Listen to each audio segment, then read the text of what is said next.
ও বাপজিরা খুব ভালো করে খেয়াল করে শুনবেন। তাহলে আপনাকে বারবার বলছি, দুনিয়াতে বাঁচতে গেলে আপনাকে ইবাদত করতে হবে, কিন্তু একটা বার আগিয়ে চলে যাওয়া যাক। আপনি নামাজ পড়বেন, নামাজের অপেক্ষায় আপনার আমার নবীকে বেশি ভালোবাসতে হবে। নামাজের অপেক্ষায় নবীকে যদি আপনি বেশি না ভালোবাসেন, লা ইউমিনু, হারগিজ ইমানদার নেহি হো সাকতা, ওই ব্যক্তিকে কখনো ইমানদার বলা যাবে না। প্রমাণ চলেন এক নম্বরে আপনাকে দলিল দেই। যারা হাজী সাহেব আছে, আল্লাহর কাবা বাইতুল্লাহ শরীফে হজ করতে যারা চলে যায়, আমার নবী আরাফাতের ময়দানে 9 তারিখে জিলহজ মাসে আসরের নামাজ পড়ে চলে গেছেন। মাগরিবের নামাজ নবী আমার দাঁড়িয়ে দাঁড়িয়ে কাজা করেছে। পৃথিবীর ধনী ধনাঢ্য অসহায় দুর্বল আক্রান্ত 70 লক্ষ কম বেশি পৃথিবীর মানুষেরা আল্লাহর কাবা বাইতুল্লাহ শরীফে চলে যায়, যেখানে এক রাকাত নামাজ পড়লে 1 লক্ষ রাকাতের সওয়াব পাওয়া যায়। আরাফাতের ময়দানে 9 তারিখে জিলহজ মাসে আমার নবী মাগরিবের নামাজ কাজা করেছিল বলে হাজী সাহেব থাকলে আমার কথার সঙ্গে এক মিল হবে। তারাও সেখানে দাঁড়িয়ে দাঁড়িয়ে মাগরিবের নামাজ কাজা করে এশান জামাতে তারা আদায় করে নিয়েছে। এবার আপনি বলেন, যারাই বলে নামাজ ছাড়া কোনো গতি নেই, তাহলে যে নবী নামাজ নিয়ে এসছে সেই নবী নামাজ কাজা করেছে, আর হজের গাইড বইতে এসেছে নামাজ কাজা করা আমার আল্লাহ ওয়াজিব করে দিয়েছে। তাহলে এখানে প্রমাণ হয়ে গেল আল্লাহর কাছে পৌঁছে দেওয়া, জান্নাত পর্যন্ত পৌঁছে দেওয়া নামাজ আমাদের ভবিষ্যৎ নয়। আনা আউয়ালু শাফিন, আমার নবীর সুপারিশটাই হলো আমাদের ভবিষ্যৎ। লক্ষ্য করে দেখা যায়, আমরা যখন নামাজ পড়ি, নামাজ পড়ার সময় সেজদা যখন আমরা দেই, নামাজে যখন আমরা কিয়াম করি মানে দাঁড়িয়ে যাই, কেরাত পড়ি, সূরা পড়ি, আমাদের নজর কোন জায়গায় থাকবে? বলেন বলেন, এইটা প্রতিটা কোথায় এক একটা মশলা, কোন একটা প্রশ্নের উত্তর আপনি পাবেন, শুধু অপেক্ষা করবেন। তাহলে নামাজ পড়ার সময় যখন ওয়াসজুদু লিল্লাহ, আল্লাহর নামে যখন সেজদা দেব, সেখানে আমাদের নজরটা থাকবে। ওয়ারকা ওমার রাকিন, আমরা যখন রুকুকারীর সঙ্গে রুকু করব, আমাদের নজরটা 2 পায়ের মোটা আঙুলের দিকে নজরটা থাকবে। তাহলে 2 রকম মশলা। রুকু করার সময় 2 পায়ের বিরুদ্ধে আঙুলে আপনাকে তাকাতে হবে। সেজদা দেওয়ার সময় ওয়াসজুদু লিল্লাহ, আল্লাহর নামে যেখানে কপাল পড়েছে ওখানে আপনাকে তাকাতে হবে, তাকাতে হবে। এটাই যদি শরিয়াতের মূল মশলা ফতোয়া হয়। চলেন বুখারীটা আমি আপনাকে শোনাতে চাই। আল্লাহ নবী সাহাবা নামাজ পড়ার জন্য নবীর পিছনে দাঁড়িয়েছেন। নবীর পিছনে যখন নামাজ পড়ার জন্য সাহাবীরা লাইনে লাইনে লাইনে লাইনে দাঁড়িয়েছেন, আল্লাহ নবী নামাজ পড়ছেন আর মুস্কে মুস্কে মুস্কে মুস্কে হাসা শুরু করলেন।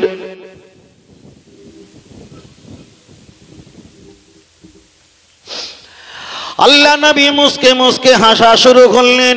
নামাজ যখন শেষ হয়ে গেছেন, দয়ার নবীজিকে জিজ্ঞাসা করলেন, ইয়া রাসূলুল্লাহ, হাবিবাল্লাহ, আপনি নামাজ পড়ার সময় মুস্কে মুস্কে কেন হাসছিলেন? এবার একবার বলবেন, আমরা যখন সেজদা দেই আমাদের নজরটা কোন জায়গা থাকে? সেজদার জায়গায়। সাহাবীরা নবীর পিছনে নামাজ পড়ছে, সাহাবীরা কোন জায়গায় তাকিয়েছে? নবীর জবানের দিকে, চেহারার দিকে।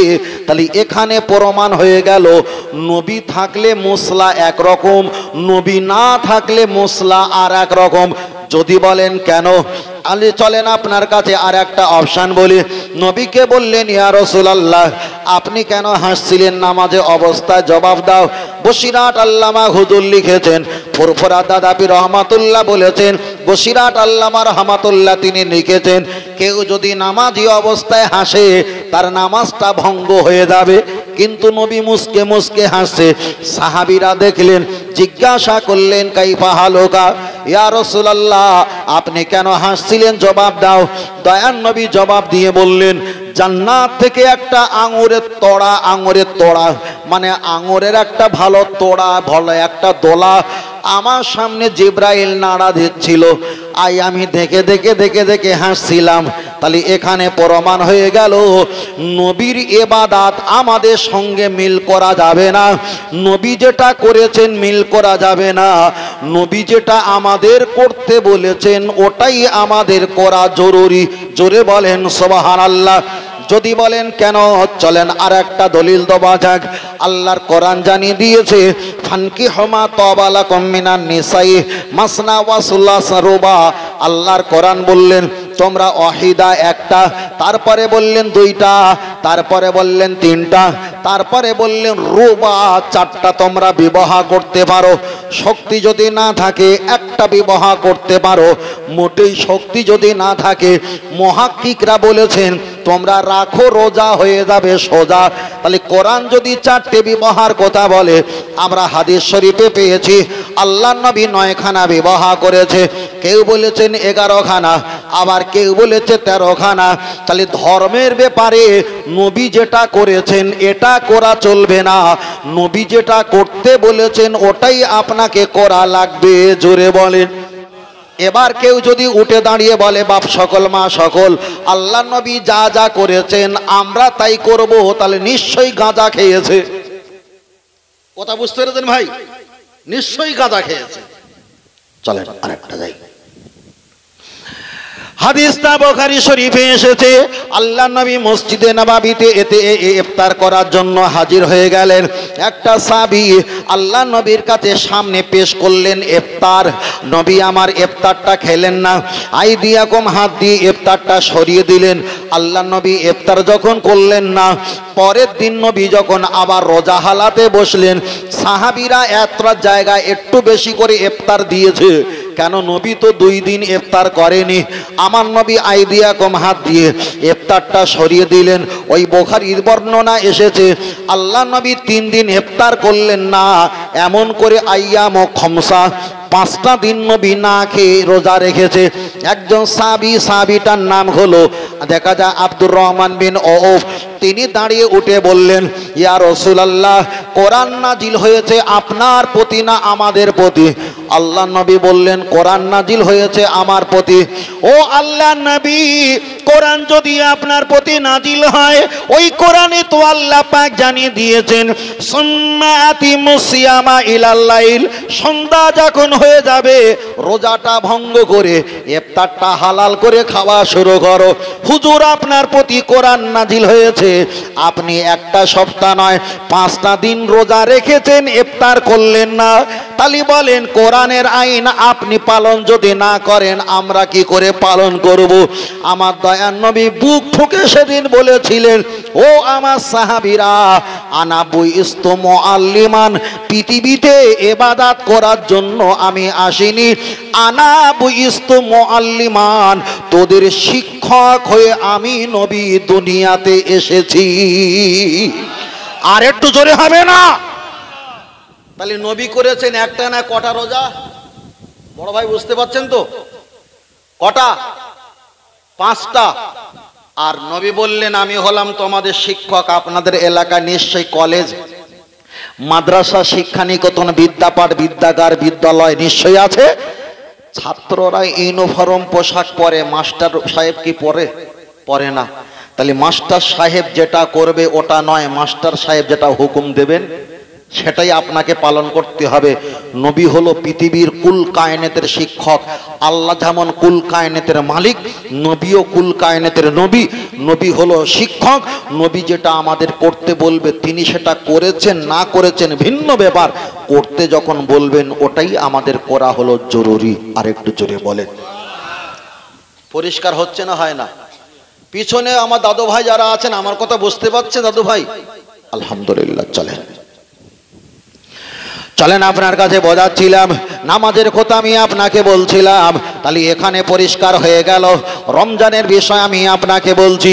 ও আমার দাদু ভাই, আল্লাহ নবীর হাদিসটা ওই বুখারী শরীফে পাওয়া যায়। নবী আমার তারাবি নামাজ পড়েছেন 3 দিন। আবার কেউ বর্ণনা করেছেন আল্লাহ নবী তারাবি নামাজ পড়েছে কটা আঙ্গুল? 4টে। একটু কথা বলেন ভাই। আপনার তো বাসে উঠে কথা না বললে শিয়া ধর্মতলা আর এদিকে নামখানা, ধর্মতলা আর নামখানা, হটুগঞ্জে না হবে না। আর কথা বললে হটুগঞ্জে নামিয়ে দেবে নাকি? ভুল বলছি? কথা বলতে হবে। তার কারণ আমি তো এদিকে খুব কম আসি। আমাদের শ্রোতাগুলো 2-24 পরগনা শ্রোতাগুলো এত সব অলস হয়ে গেছে ভাই, এরা নড়েও না চড়েও না, কিচ্ছু করে না। অন্য অন্য জায়গায় শ্রোতাগুলো এত চালাক চতুর হয়েছে, আমাদের কোম্পানি সব প্রোডাক্ট কিন্তু ওরা সব হা হা করে গিলে খেয়ে নিচ্ছে। বসবে চাচা বেলা হলি, একদিন হয়তো মফিজুলের কঠিন রোগ ব্যাধি হয়ে যাবে, আর অস করতে আসবে না। একদিন হয়তো আলী আসগর হুজুরের শরীর অসুস্থ হয়ে যাবে, আর ওয়াজ করতে আসবে না। একদিন ভালো ভালো মুফতি আলেম যারা আছে তারা অসুস্থ হয়ে যাবে, আর ওয়াজ করতে হবে না। ভেজাল মাল যেদিন পাবে সেদিন আর আমরা ময়দানে টিকতে পারবো, বুঝলেন না? অপেক্ষা করে, দিনটা আসতেছে, খুব তাড়াতাড়ি দিন আসতেছে। আল্লাহ আল্লাহ। ও আমার বাপজিরা, চলেন একটা বার এগিয়ে যাওয়া যায়, লক্ষ্য করে দেখা যায়। আমি আপনাকে বোঝাচ্ছিলাম আল্লাহ নবী সম্পর্কে, আমাদের সম্পর্কে আপনার কাছে অনেক কথা বলছিলাম। দয়ান নবী হাদিস শরীফে এসেছে, আল্লাহ নবী 3 দিন তারাবি নামাজ পড়লেন। আল্লাহ নবী আবার একটা জায়গা ব্যাখ্যা এসেছে, নবী আমার 4 দিন তারাবি নামাজ আদায় করলেন। তাহলে নবী যদি 4 দিন তারাবি নামাজ আদায় করে, আমরা করি এক মাসে কয় দিন? 30 দিন। 30 দিন করি। এবার আমি আপনাকে বলবো, তাহলে আপনারা যদি বলেন নবী 3 দিন কিংবা 4 দিন তারাবি নামাজ পড়েছে, আর তারাবি পড়লেন না, ওটাই আমি পালন করব। ওটাই যদি পালন করো, চলেন হাদিসটা বুখারী শরীফে এসেছে, আসরের নামাজ হলো কয় রাকাত? 8 রাকাত। 8 রাকাত বুখারীর বর্ণনায় পাওয়া যায়। আসরের নামাজ হলো 10 রাকাত। আল্লাহ নবী তিনি ঘরের ভিতরে ঢুকলেন, দেখা যায় হুজরা মোবারক একটু পর্দা টেনে দিয়ে ইলা শাহামাতি উদনাইহি তিনি দেখা যায় তাহারিমা বাঁধলেন, 2 রাকাত নামাজ আদায় করলেন। নামাজটা খতম হয়ে যাওয়ার পর নবী সাহাবারা জিজ্ঞাসা করলেন, ইয়া রাসূলুল্লাহ, আপনি আমাদের সঙ্গে 8 রাকাত নামাজ পড়লেন, আপনি একা একা 2 রাকাত পড়লেন, আমাদের কেন বললেন না? আমরা তো এর থেকে মানসুব, আমরা রহিত হয়ে গেলাম, আমরা তো এর থেকে দূরে সরে গেলাম। আল্লাহ নবী বলেছেন, ও আমার সাহাবীরা, 8 রাকাত তোমাদের জন্য, 10 রাকাত আমি নবী, এটা আমার জন্য। জোরে বলেন। তাহলে কেউ যদি বলে নবী 4 রাকাত না 4 দিন তিনি তারাবি নামাজ পড়েছে, আমি সারা মাস রোজা রাখবো, 4 দিনের বেশি তারাবি পড়বো না, তাহলে ওই ব্যক্তিকে প্রতি বছরে আপনাকে প্রতিদিন আসরের নামাজ আপনাকে 10 রাকাত পড়তে হবে। তাহলে 365 দিন যদি 1 বছর হয়, আর প্রতিদিন যদি 2 রাকাত করে বেশি পড়া হয়, তাহলে 600-700-12 রাকাত নামাজ স্পেশাল পড়তে হবে। কথা ঠিক না বে ঠিক? তাহলে ওটা যদি নাও, হাদিসে আছে মেনে নিয়েছি। তাহলে নবী পড়েছে 4 দিন। কেউ যদি ফতোয়া দেখা, দেখো বুখারীতে আছে নবী 4 দিন পড়েছে, হুজুরকে দেখাতে বলো। কথা ঠিক বলছে না ভুল বলছে? ঠিক বলেছে। এবার বলবো, আমিও দেখাবো, দেখো নবী আসরের নামাজ কয় রাকাত পড়েছে? ভুলে গেছো নাকি? 10 রাকাত। তাহলে আপনি যখন 4 রাকাতের ফতোয়াটা মেনে তো সুবিধার্থে, কষ্টের ভয়েতে, এবার আমিও দেখাবো, দেখো নবী আসরের নামাজ 8 রাকাত পড়েছে। এবার সারা বছরে কত রাকাত বাড়বে? কত রাকাত? 365 দিন, 1 বছর হলে 365 দিন, মানে 300 300 600 700 712 রাকাত। কি 12 রাকাত কি 10 রাকাত? তাই তো, 10 রাকাত কি? তাহলে 710 রাকাত, 12 রাকাত বাড়বে। 1 হাত সেলাই করতে গিয়ে 5 হাত ছিঁড়েছে না ছিঁড়েনি? ছিঁড়েছ তো।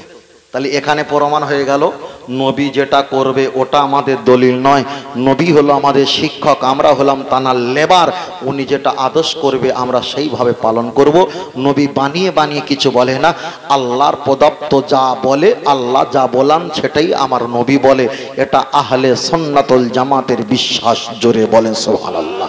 আর একটু জোরে হবে না? চলেন এইভাবে বলি বাবু, এইভাবে বলি পরিষ্কার করে, মাশাআল্লাহ। চলেন আমি আপনাকে বোঝাচ্ছিলাম, লক্ষ্য করে দেখা যায়, তাহলে তারাবি নামাজ নবী আমার 8 রাকাত, দেখা যায় 4 দিন নামাজ পড়লেন, 4 দিন তারাবি নামাজ নবী আমার আদায় করলেন। এবার আমি আপনার কাছে আর একটা কথা বললে সুবিধা হয়ে যাবে, একটু বার আগিয়ে চলে যাওয়া যাক। ও বাপজিরা, আমরা আমাদের নামাজ কয় ওয়াক্ত ফরজ? আমাদের নামাজ হলো 5 ওয়াক্ত নামাজ ফরজ। আল্লাহর নবীর নামাজ হলো 6 ওয়াক্ত নামাজ ফরজ। এটা বুঝলে ওটা বুঝতে পারবে। তাহলে আমাদের 5 ওয়াক্ত নামাজ, নবীর হলো কয় ওয়াক্ত? 6 ওয়াক্ত। তাহাজ্জুদের নামাজ অনেকে নফল নামাজের নিয়াত করেন, ফের বলছি ওটাও কেতাবে এসছে, তবে সঠিক তথ্য আজকের বলে গেলাম। তাহাজ্জুদের নামাজ সুন্নাত বলে নিয়াত করবে। যারা তরিকা মশ করে, ওজিফা মশ করে, আপনার পীরের কাছ থেকে শুনে নেবেন যে আপনার পীর আপনার পীর আপনার পীর এমন করে শত শত যারা ছিল তারা নফলে নিয়ত করেছে না সুন্নাতে নিয়ত করেছে, তারাই বলবে এটা সুন্নাতে নিয়ত করেছে। তাহলে আমাদের হলো 5 ওয়াক্ত নামাজ, নবী পাকের তাহাজ্জুদের নামাজটা ফরজ, নবী পাকের প্রতি 6 ওয়াক্ত নামাজ ফরজ। কেউ যদি বলে আল্লাহর নবী তিনি 4 দিন তারাবি নামাজ পড়েছে, আমিও 4 দিন তারাবি নামাজ পড়বো, তাহলে নবীর প্রতি ছিল 6 ওয়াক্ত নামাজ ফরজ। এবার আপনি যদি ওটা নাও, এটা আপনাকে, কথা বুঝতে পেরেছেন ভাই? একদম পরিষ্কার। তুমি সুবিধাবাদী হবে, আর এটা কি আমার ছেলে পালন করবে? চলবে না। চলেন আমি আপনাকে বোঝাতে চেয়েছি, ও বাপজিরা আমার, আপনাদের মসজিদ করা আছে, মসজিদে দেখা যায় কাউসার, আপনাদের নতুন মসজিদ করা হয়েছে মসজিদে কাউসার, এখানে তারাবি নামাজ হবে, হোক সেটা সূরা তারাবি, হোক সেটা দেখা যায় নাফর, দেখা যায় খতম তারাবি, তারাবি নামাজ হবে। আমরা তারাবি নামাজ কত রাকাত পড়বো? 20 রাকাত তারাবি পড়বো না 8 রাকাত পড়বো? জি জি জি, 20 রাকাত পড়বো। যদি কেউ আপনাকে জিজ্ঞেস করে, সাপোজ ক বছর আগে খেয়াল নেই, আমি মসজিদে এরকম কোরআন শরীফ, একটা ছোট কোরআন শরীফ নিয়ে পড়ছি, তা একটা মাওলানা সাহেব এসে বলছেন তারাবি নামাজ পড়েছেন? বলে হ্যাঁ পড়েছি। ক রাকাত পড়েছেন? 8 রাকাত না 20 রাকাত? তা আমি বলি 8 রাকাতও পড়েছি, 20 রাকাতও পড়েছি। বুঝলেন না? 8 রাকাতও পড়েছি, 20 রাকাতও পড়েছি, ঠিক ফজরের পরে। তা বললো কেন 8 রাকাত পড়েছেন 20 রাকাত পড়েছেন কোনটা? আলি দেখো 8 রাকাত পড়েছি তাহাজ্জুদের নামাজ, আজ 20 রাকাত পড়েছি তারাবি নামাজ, তাহলে 8 রাকাতও পড়লাম 20 রাকাত পড়লাম। আমি জিজ্ঞেস করছি আপনি ক রাকাত পড়লেন? তা বলছে আমি 8 রাকাত পড়েছি। বলি আপনার কিন্তু লস হয়ে গেছে। বলে কেন? আলি চলেন। আম্মা জান আয়েশা সিদ্দিকা রাদিয়াল্লাহু তাআলা আন ওনাকে জিজ্ঞাসা করলেন, ও আম্মা জান আপনি একটা বার বলেন, উম্মাহাতুল মুমিনিন আপনি একটা বার জবাব দিয়ে দেন, দয়ান নবী তিনি ক রাকাত তারাবি নামাজ আদায় করতেন? 8 রাকাত না 8 রাকাত? আপনি একটা বার বলেন।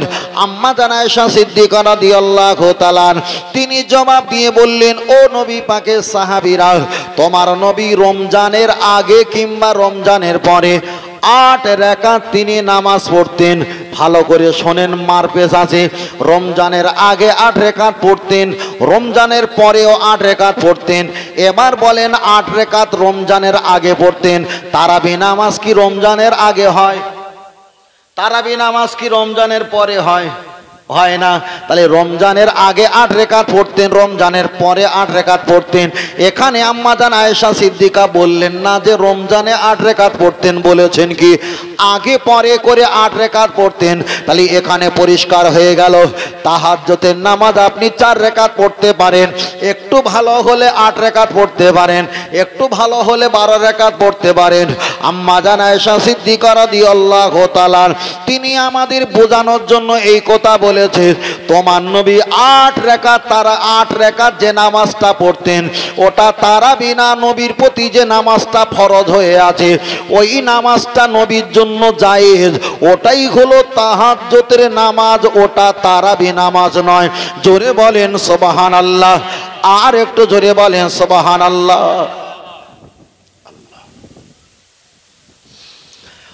ও আমার জানান যুবকের, আমি আপনাকে বলছি এলাকায় হয়তো অনেক হাফেজ সাহেবকে জোরজবস্তি করে আমার মায়েরা বলবে, বাবা হাফেজ সাহেব আমি তোমার মায়ের মতো, তোমার ফুপুর মতো, আমি তোমার চাচির মতো, আমি তোমার বোনের মতো।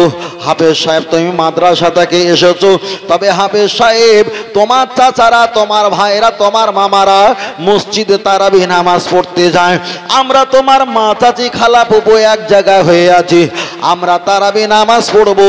হাফেজ সাহেব বাবা ছেলে তোমাকে আমরা 5,000 7,000 10,000 টাকা দেবো, মাঝখানে একটা শাড়ি দিয়ে পর্দা টাঙিয়ে দেবো, দেবো, তুমি বাবা নামাজ পড়বে, তোমার পিছনে আমরা নামাজ পড়বো। পুরুষদের ভিতরে তুমি একা থাকবে, আর কোনো ব্যক্তি পুরুষ থাকবে না, থাকবে না। এবার একটা কথা বলেন, একটা হাফেজ সাহেব যদি মেয়েদেরকে নিয়ে, মায়েদেরকে নিয়ে, চাচিদেরকে নিয়ে উনি যদি নামাজ পড়ার ইমামতি করে, মায়েরা কি ওই পুরুষের পিছনে নামাজ পড়তে কি পারবে? অনেক জায়গায় নতুন শুরু হয়েছে, এটা নতুন ফ্যাসাদ মানে ফেতনা শুরু হয়ে গেছে যে আমরা তো কেউ কোনো পুরুষ নেই, একটা হাফেজ সাহেব রয়েছে, তাও মাঝখানটা কাপড় টাঙিয়ে দিয়েছি, তা আমরা যদি পড়ি আমরা জানি না, আমরা কার কাছ থেকে শিখবো, তা আমরা কি তারাবি নামাজ পড়তে পারবো না? সমস্যা। ও আমার বাপজিরা, হাদিস শরীফ বুখারী শরীফে এসেছেন, আল্লাহ নবী মহিলাদের জামাতে নামাজ আদায় করেছেন। আল্লাহ নবী মহিলাদেরকে সঙ্গে করে নিয়ে জামাতবদ্ধ হয়ে নামাজটা আদায় করলেন। আমার নবী ওফাত বিদায় পর্দা নেবার পর হযরতে আবু বকর রাদিয়াল্লাহু তাআলা আনহু উনিও মহিলাদের জামাতে করে উনিও নামাজ আদায় করেছেন। ফের আমি আপনাকে বোঝাতে চেয়েছি, আল্লাহ নবীর তৃতীয় খলিফা হযরতে ওমর ফারুক রাদিয়াল্লাহু তাআলা তিনি মসজিদে জামাতে মহিলাদের নামাজ পড়িয়েছেন। কিছুদিন পড়াতে পড়াতে পড়াতে বলেছিলেন, সল্লু ফি বুয়ুতিকুম, আজ থেকে তোমরা বুয়ুতিকুম ঘরে গিয়ে নামাজ আদায় করো, তোমরা এখানে নামাজ পড়বে না, ঘরে গিয়ে তোমরা নামাজ পড়ো।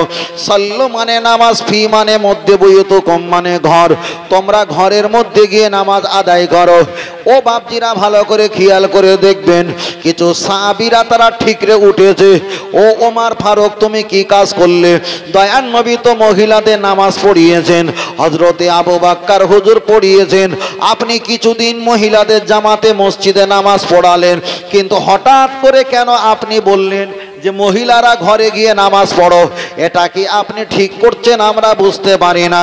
সমস্ত মেয়েরা দল হয়ে সংগঠন করে একটা বড় সমাবেশ করে কোথায় বিচার দেবে চলে গেছেন আম্মাজান আয়েশা সিদ্দিকা, আমাদের আম্মাজান রাদিয়াল্লাহু তাআলা, তানার দরবারে গিয়ে বলছেন, ও আম্মাজান আয়েশা সিদ্দিকা রাদিয়াল্লাহু তাআলা, দয়ার নবী বিদায় নিয়ে চলে গেছে, উনি তো জীবিত থাকা অবস্থায় আমাদেরকে নিয়ে মসজিদে নামাজ পড়িয়েছেন, আবু বকর হুজুর পড়িয়েছেন, ওমর ফারুক হুজুর পড়িয়েছেন।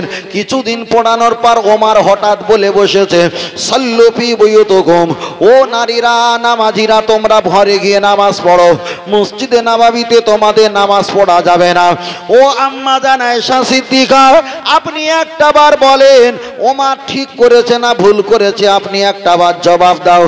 আম্মা জান আয়েশা সিদ্দিকা রাদিয়াল্লাহু তাআলা জবাব দিয়ে বলেছিলেন, ওমর তোমাদের নামাজ পড়তে নিষেধাজ্ঞা জারি করেছে, আর তোমার দয়ার নবী যদি এই মুহূর্তে দুনিয়ার হায়াতে বেঁচে থাকতেন, ওমরের বারণ করার আগে তোমার নবী পাক জবানে আগেই বারণ করে দিতেন। জোরে বলেন, আর একটু জোরে বলেন সুবহানাল্লাহ। তাহলে বুখারী একদিকে এসেছে জামাতে নামাজ পড়তে পারবে, পরে আবার ওই হাদিসটা মানসুব হয়ে গেছে, রহিত হয়ে গেছে, ওটা স্টপ বন্ধ হয়ে গেছে, ওটা একেবারে রিজেক্ট হয়ে গেছে, মহিলারা মসজিদে জামাতে নামাজ পড়তে পারবে না। তাহলে আমি আপনাকে এখানে সংক্ষেপে বোঝাতে চেয়েছি, রসুল পাকের জামানায় ছিল দ্বিতীয় খলিফা ছিল, প্রথম খলিফা ছিল, দ্বিতীয় খলিফা পরে ওটা যখন রিজেক্ট করে দিয়েছে। আসহাবিকান নুজুম, সাহাবারা হলো নক্ষত্র তুল্য, তাহলে ওনারা যে সিদ্ধান্ত নিয়েছে ওই সিদ্ধান্ত নিশ্চয়ই আম্মা জান আয়েশা সিদ্দিকার সঙ্গে মিল আছে। আম্মা জানের সঙ্গে যখন মিল আছে, আমার দয়ার নবীর সঙ্গে এই সিদ্ধান্ত মিল আছে। তাই ফুরফুরা দাদা পীর রহমাতুল্লাহ আলাইহি, বসিরাট আল্লামা রুহুল আমিন রহমাতুল্লাহ, তারাই তো সিদ্ধান্ত করে বলেছে, পূর্বের যুগে নবী মহিলাদের জামাতে নামাজ পড়িয়েছে মসজিদে, পরে যখন বন্ধ হয়ে গেছে, এই যুগে মহিলারা পুরুষের পিছনে জামাতে নামাজ পড়তে পারবে না, এটাই বাবা রহিত বন্ধ করা হয়ে গেছে। তাহলে এ সমাজে কিছু ফিতনাবাজ ব্যক্তিরা কিছু টাকা পয়সা পাওয়ার জন্য মা চাচিদের, খালা আম্মাদেরকে ধরে ধরে পিছনে দাঁড় করিয়ে নামাজ পড়াচ্ছে। তাহলে একাত কলকে গাঁজা খায়নি, আর একবার বলেন 2-4 হাজার কলকে গাঁজা খেয়েছে। পরিষ্কার। ও আমার বাপজিরা, আমি আপনাকে বোঝাতে চাই, চলেন আপনার কাছে আমি ৬-৭টা অপশন বললাম, এবার আমি আপনার কাছে আর একটা কথা বলছি, লক্ষ্য করে দেখা যায়। তাহলে তারাবির বিষয় আমি আপনার কাছে বললাম, এবার আগিয়ে চলে যাওয়া যাক। অনেকে বলবে হুজুর তারাবি নামাজ না পড়লে কি রোজা হবে কি হবে না? তারাবি নামাজ যদি আমি না পড়ি হুজুর রোজা হবে কি হবে না? আপনি একটা বার কথা বলেন। আমি আপনাকে বলছি রোজার ভিতরে হলো দেখা যায় 2 রকম ফরজ। 30টা রোজা রাখা ফরজ, এক কথায় 1 মাস রোজা রাখা ফরজ, আবার নিয়ত করাটা ফরজ। তুমি ফরজ রোজা রাখছো না নফল না সুন্নাত না কোন রোজা রাখছো, তোমাকে তো নিয়ত করতে হবে আমি ফরজ রোজা রাখছি, তাহলে নিয়ত করা ফরজ, রোজা রাখা ফরজ। তাহলে 1 মাসের ভিতরে হলো 60টা ফরজ, 60টা ফরজ। এবার আমি আপনাকে বলছি তারাবি নামাজ হলো সুন্নাতে মুআক্কাদা, রোজা রাখা ফরজ, নিয়ত করা ফরজ। তারাবি নামাজ হলো সুন্নাতে মুআক্কাদা। আপনি যদি রোজা রাখেন, আপনি যদি তারাবি নামাজ না পড়েন, সুন্নাতে মুআক্কাদা ছেড়ে দিলে আপনাকে কিন্তু কাবিরা গুনাহ হবে। তবে তারাবি না পড়লে রোজা হয়ে যাবে, ওই নামাজটা ছেড়ে দেওয়ার জন্য কাবিরা গুনাহ হবে। পরিষ্কার হলো? চলেন আপনার কাছে বলছি, অনেকে বলবে হুজুর আমি তো সেহরি খাইনি, আমার কি রোজা হবে? আমি বলছি সেহরি যদি আপনি না খান আপনার রোজা হয়ে যাবে। তবে রসুল বলেছেন সাহারি খাওয়া হলো সুন্নাত, সুন্নাত। তাহলে একটা বার ভোরের বেলা 1 গ্লাস পানি কিংবা খারমা খেজুর, কোনো একটা ফল, কোনো একটা বিস্কুট, কোনো একটা মুড়ি কিংবা অল্প করে ভাত, কিছু একটা নাস্তা যদি করো, তাহলে সাহারি খেয়েছে মানে সুন্নাত আদায় হয়েছে। নবী যখন বলেছে সেহরি খাওয়া সুন্নাত, নিশ্চয়ই কিছু খাওয়া শরীরের উপকার আছে। একদিকে সুন্নাত পালন হলে নেকিও পাওয়া যাবে, আর কিছুই যদি না খাও শরীরের ক্ষতি হওয়া আশঙ্কাজনক, ক্ষতি হতে পারে। সুন্নাত তরফ করেছেন মানে ক্ষতি হতে পারে। তবে ইফতা দেখা যায় রোজা রাখার জন্য, সেহরি যদি না খাও নিয়াত করলে রোজা হয়ে যাবে। তবে যারা সেহরি খায় সুন্নাত পালন করা হয়, আর সুন্নাত পালন করলে আমার আল্লাহ তাদের ইবাদত আমার নবীর খাতিরে আরো ভালো করে কবুল করে নেয়, তবে রোজা হবে। তবে সুন্নাত যখন বলেছে খাবার, নিশ্চয়ই খাবার প্রতি তাগিদ দেওয়া হয়েছে। মাথা টুপি দেওয়া কি সুন্নাত? তো তাহলে নামাজ পড়ার সময় খালি মাথায় নামাজ পড়া ভালো না টুপি মাথা দিয়ে নামাজ পড়া ভালো? টুপি মাথা দিয়ে নামাজ পড়া ভালো। যদি আপনার টুপি না থাকে নামাজ হবে না? হবে না? হবে। তাহলে আপনার বাড়ি যদি খাদ্য খাবার যদি মোটেই না থাকে, আপনি না খেয়ে রোজা রাখতে পারবেন। আর যদি থাকে আপনি সুন্নাত থেকে বঞ্চিত হয়েছেন, ঠিক না বেটি? সুন্নাত থেকে বঞ্চিত হয়েছেন, এটা চরম ভুল করেছেন। কেন? সুন্নাতের প্রতি অনেক অনেক অনেক রহমত আর বরকত লুকিয়ে আছে। তাতে শরীরের সার্টিফিকেট, শরীরের জন্য উপকার আছে, সমাজের জন্য কল্যাণ আছে। আল্লাহ কবুল করেন, বলুন আমিন। আর একটু সকলে বলেন আমিন। তাকবীর দেন, নারে তাকবীর। আমার কথায় কি আপনারা বিচলিত হচ্ছেন নাকি? পিছনের ভাইরা বিচলিত হচ্ছেন নাকি? ভাই ফের বলছি, আমি যেমন জানি তেমনই বলছি। আপনারা কে নেবেন কে না নেবেন আগে বলেছি, কেনাকাটা করবেন, ওর জন্য আমার চিন্তা এতটুকু নেই। তবে যারা কেনাকাটা করবে আপনার হুড়কে চলে যাওয়ার কারণে তার যেন ডিস্টার্ব না হয়, বুঝলেন না? এটাই বলছিলাম। তবে বসবে চাচা বেলা হলে, চলে না গিয়ে যাই। ও আমার বাপজিরা, আমি আপনাকে বলছিলাম তাহলে সেহরি খাবার বিষয়টা পরিষ্কার হয়ে গেল। খেত না খেলে রোজা হবে, তবে খাওয়াটা সুন্নাত অবশ্যই, নেকি আছে, নেকি আছে।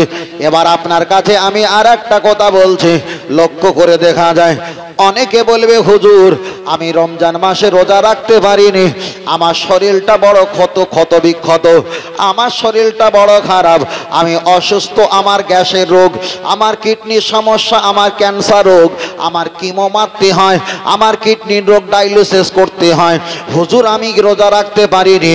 এখন আল্লাহ কি আমার প্রতি গোনা লিখবে না? গোনা লিখবে না।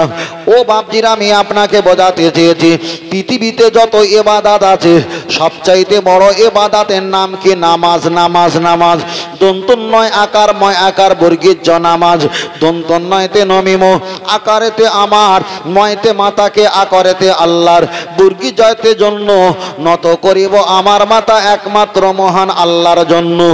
ও আমার দেখা যায় ফকির পাড়া এলাকা সোনার মানিকেরা, আপনার যদি উজু না থাকে আপনাদের এই মসজিদে কাউসার, এই মসজিদে আপনারা আজান দিতে পারেন, আপনার উজু নাই আপনারা এই বাৎসরিক জলসা এই স্টেজে দাঁড়িয়ে আজান দিতে পারেন, আপনার উজু নাই ওয়াজ করতে পারেন, আপনার উজু নাই আপনি ওয়াজ শুনতে পারেন।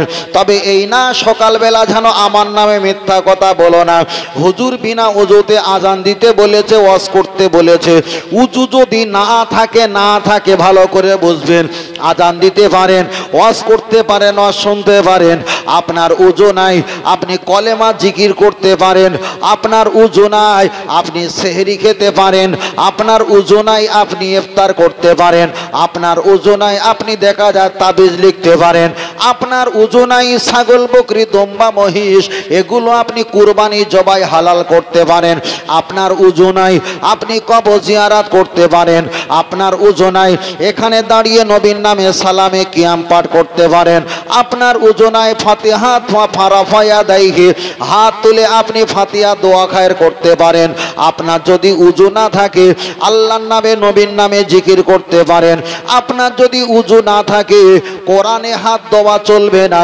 কোরআন যদি মুখস্থ থাকে, আল্লাহর কোরআন ইয়াদ মুখস্থ থাকলে কোরআনে হাত না দিয়ে মুখস্থ কোরআন আপনি তেলাওয়াত করতে পারেন।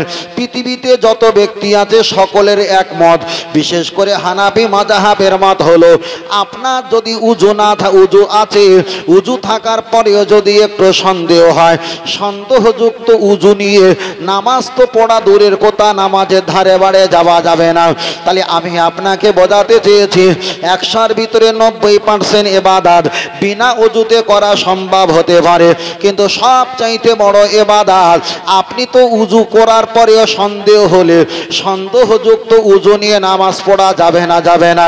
কিন্তু আমি আপনাকে বোঝাতে চেয়েছি, ও বাপজিরা ভালো করে শুনবেন, তাহলে কোনো ব্যক্তি যদি রোজা রাখে অতএব 5 ওয়াক্ত নামাজ পড়লো না, কোনো ব্যক্তি যদি রোজা রাখে জোহর আসর মাগরিব এশা ফজর কিছুই পড়লো না, এবার একজন ফতোয়া দিয়েছে হুজুর আপনি রোজা রেখেছেন, ওই ছেলেটা রোজা রাখলো কিন্তু নামাজ পড়ে না, রোজা রেখে যদি নামাজ না পড়ে রোজা হবে কিনা?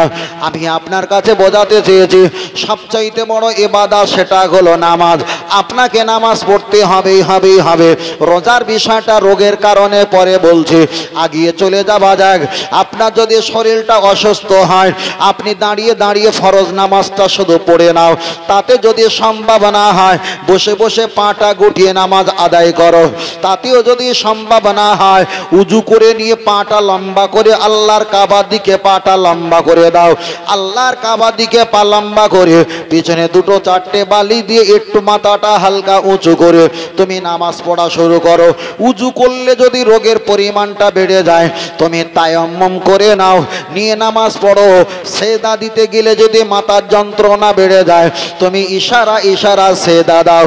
ও আমার বাপজিরা, আপনার টাকা নেই এ বছরে হজ করো না, আপনার টাকা নেই এ বছরে মসজিদে আপনি ইফতার দিও না, আপনার টাকা নেই কুরবানি দিও না, আপনার টাকা নেই ফিতরা দিও না, আপনার টাকা নেই যাকাত দিও না, আপনার টাকা নেই দান ধান করো না, সাদকা ফিতরার মাল নিতে পারো।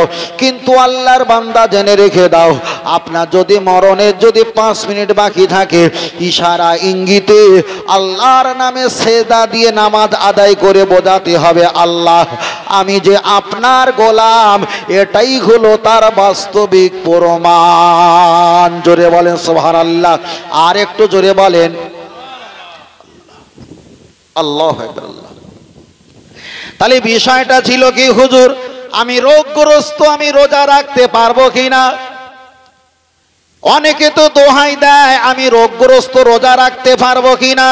ফের আমি আপনাকে বলছি রোজা তখনই রাখতে পারবে যদি সমাজের সবচাইতে বড় বিখ্যাত ডাক্তার, সবচাইতে ভালো বিখ্যাত ডাক্তার আপনার শারীরিক, আপনার দৈহিক, আপনার মানসিক, আপনার বদন শরীরটা এনালাইজ করে ডক্টর যদি বলে তোমার কিডনির সমস্যা, তোমার ক্যান্সার রোগ আছে, তোমার কিমো দিতে হয়, ডায়ালিসিস করতে হয়, তুমি রোজা রাখলে এই রোগের পরিমাণটা আরো বেড়ে যেতে পারে।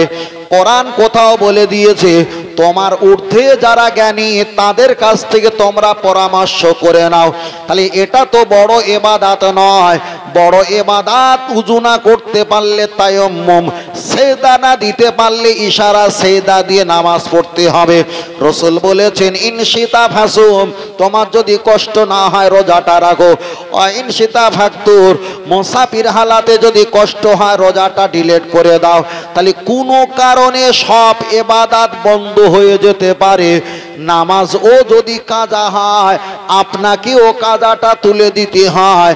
কেন? নামাজের ঊর্ধ্বে পৃথিবীর কোনো ইবাদত বড় নয়, বড় নয়। জোরে জোরে বলেন সুবহানাল্লাহ। এবার বলবেন হুজুর আমার শরীর খারাপ, দাও মিথ্যে কথা, একদম মিথ্যে কথা। এই কথা নবী পাকের সাহাবাদের ভেষ ধরে কিছু ব্যক্তি বলেছে। যুদ্ধের মাঠে যখন গেছে, যেই দেখছে উরি বাবা, বাপ মা বলে চিল্লা চিল্লি যখন ট্যাং ট্যাং আওয়াজ শুরু হয়েছে, মানুষ মরার যখন প্রতিযোগিতা শুরু হয়েছে, তখন একজন এসে বলল ইয়া রাসূলুল্লাহ আমার এই পেটের ডান দিকটা কনকন করছে, আমি একটু অসুস্থ, একটু বাড়ি যাব। নই বলেন বুঝে নিয়েছে, যা মুনাফিক। আর একজন এসে বলছে হুজুর আমার স্ত্রীর শরীরটা খুব খারাপ, দেখে এসেছিলাম, মনে হচ্ছে খুব খারাপ অবস্থা রয়েছে, আমি একটু বাড়িতে ঘুরে আসি। আল্লাহ নবী বললেন যা। আর একজন বললেন হুজুর আমার শরীরটা মোটেই ভালো না, আমি একটু বাড়ি থেকে ঘুরে আসতে চাই। হাদিসের ব্যাখ্যা এইভাবে এসেছে। নবী বললেন ঠিক আছে যাও। পরে নবী ঘোষণা দিলেন যারা যুদ্ধের মাঠ থেকে ছলনা বলনা কলে কৌশলে যারা বার হয়ে গেছে এরা হলো সবকটা মুনাফিক। সবকটা, কথা বোঝাতে পারিনি, মুনাফিক। আর কেউ যদি রোজা না রাখার জন্য বলে আমার হুজুর এই তলপেটটা খালি পেট থাকলে এত সমস্যা হয়, ও কি দেখতে পাচ্ছি ভাই? নবীর কাছে যারা বলেছিল এই হচ্ছে, কি দেখা যায়? দেখা যায় না। বলে সমস্যা, আর বুক হুজুর যেন ভারী হয়ে আছে, একদম খালি পেটে থাকতে পারিনি। এগুলো যদি মিথ্যে হয় মুনাফিক। তো মুনাফিক না? মুনাফিক। কোরআন বলেছে ওয়ালা তুসাল্লি আলা আহাদিম মিনহুম মাতা আবাদা, যারা মুনাফিক ও মুহাম্মদ সাল্লাল্লাহু আলাইহি ওয়াসাল্লাম তারা মারা গেলে জানাজা নামাজ পড়বে না। কি বলেছে? মুনাফিকের জানাজা নামাজ পড়বে না। আল্লাহর কোরআন পরে বলেছেন ওয়ালা তাকুম আলা কবরিহি, তবে মুনাফিক মারা গেলে ওর কবরের ধারে খবরদার যেও না, ও বড় হারামখোর। কোরআন পরে বলেছে ইস্তাগফিরিল্লাহুম আও লা তাস্তাগফিরিল্লাহুম, মুনাফিক মারা গেলে খবরদার ওর কবরের কাছে গিয়ে দোয়া দরুদ করো না। কোরআন পরেই বলে দিয়েছে ইন তাস্তাগফিরিল্লাহুম ৭০ মাররাতান, তবে মুনাফিকের জন্য যদি ৭০ বার তোমরা হাত তুলে দোয়া করো আমি আল্লাহ দোয়া কবুল করব না। তাহলে যারা অসুস্থর ভাম নিয়ে রোজা রাখে না, এই সব মুনাফিক মারা গেলে জানাজা পড়া হারাম, কবর ধোয়া চলবে না, কবরের কাছে যাওয়া চলবে না, হাত তুলে কাঁদা চলবে না। যদি বলে হুজুর কিরাম একটা মশলা বললে, তাই এই মশলা তোমার হুজুরি জিজ্ঞেস করো।